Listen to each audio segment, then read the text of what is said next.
in all these signature issues for this Congress, the health care bill, the cap and trade, the card check, and the stimulus, issues that Mr. Murphy took direction from Speaker Pelosi, we need to add 1/5 piece to this. And this is one that goes beyond any kind of direction from Speaker Pelosi. It has to do with his own decision on how much money he was going to spend promoting himself and his campaign. The issue we're talking about here are the mailers and the robocalls that Mr. Murphy has visited upon the district with our money, with our taxpayer money. Now, there's nothing illegal about that. Mr. Murphy can do this. I mean, but the issue is judgment. For somebody who says he's a fiscal conservative, you look at the Channel 6 special. Channel 6 did a special back in early May when Mr. Murphy was about halfway through going through this program of mailers and robocalls. And Channel 6 found that Mr. Murphy was 3rd out of 29 on spending on these items that promote himself and his campaign. Now, in comparison, look at Maurice Hinchin, who also represents a district here in New York. He didn't spend a single dime on mailers and robocalls, but yet Mr. Murphy, according to the Channel 6 special, spent nearly a $250,000. I call on Mr. Murphy today in the interest of transparency and openness, which he has consistently professed. How much did you spend of our money? Knowing that the Channel 6 special was about halfway through that effort, how much did you spend of our money to promote yourself and your campaign? Our voters have a right to know. And so, and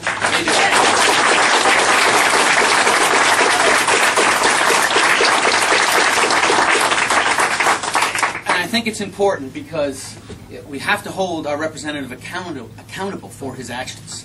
He says he's a fiscal conservative, but time and time again, his actions don't reflect what he says.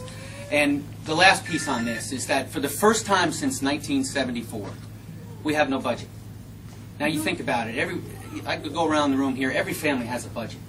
You have to plan how much you're going to make and how much you're going to spend. This is the first time since 1974 we do not have a budget. And in the words of Congressman Spratt from South Carolina, a Democrat, he said, if you have no budget, you can't govern. And that's the point here, is that we have no leadership at a time that we desperately need leadership. We have no budget and we have no leadership. And without a budget, we have no plan to create jobs and no plan to balance the budget. And that's got to change. Our campaign.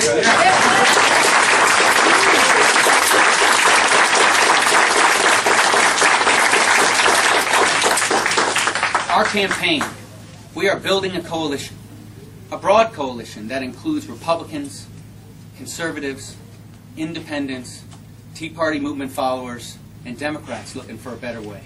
We're forming a coalition, and that coalition is aimed at restoring our republic.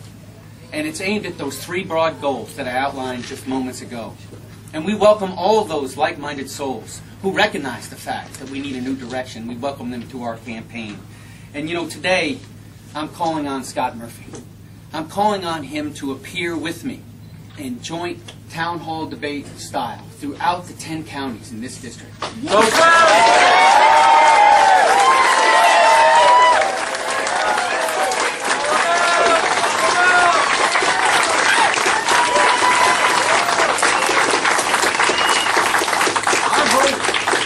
Our voters have the right to hear directly from us what our plans are to restore this republic.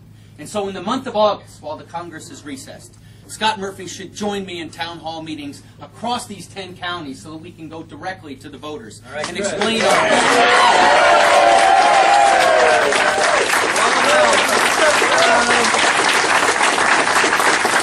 Start with half moon first. He's a flip-flop. Half moon first. Ladies and gentlemen, thank you very much for being with us. And now I'll take questions. Thank you very much. Please. You talk a lot about fiscal conservatism, but under the previous presidential administration, the budget ballooned, and those were the same people that will be your colleagues in Congress. How do you balance that? Well, first of all, let me say that I think it's fair to say that both parties have got us into this mess. And what's needed now is leadership. When those poor decisions were taken, I'll let you know that I was being shot at over in Iraq. So what I'm prepared to do is bring leadership to the Congress, leadership that both parties need at this moment and what the American people clearly need. What we need to do is remove the impediments to growth, and we need to balance our federal budget by reducing spending and cutting the size of government.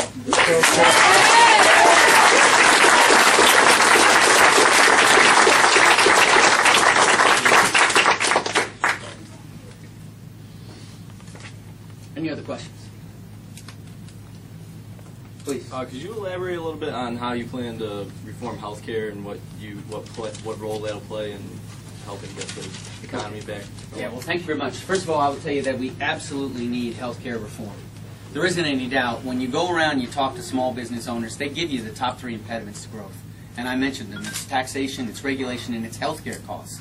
Every year, healthcare costs going up at triple and in some cases quadruple the rate of inflation.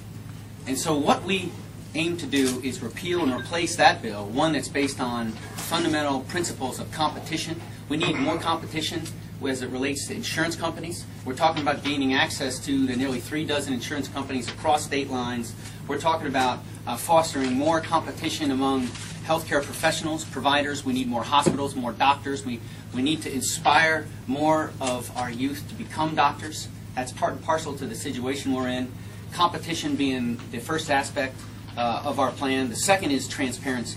We need to have more understanding of how much we're paying for health care. Too often, the American people only find out after they go to the doctor in the form of the correspondence that comes from an insurance company that tells them how much their copay is and how much the insurance company is paying. What we need is more understanding before we go to the doctor in cases when we have advance notice of how much a particular procedure is going to cost. So what we're talking about is access to the internet and understanding the price ranges from the various providers throughout the region. And then what we also need is tort reform. We've got to have more stability in our system. In states that have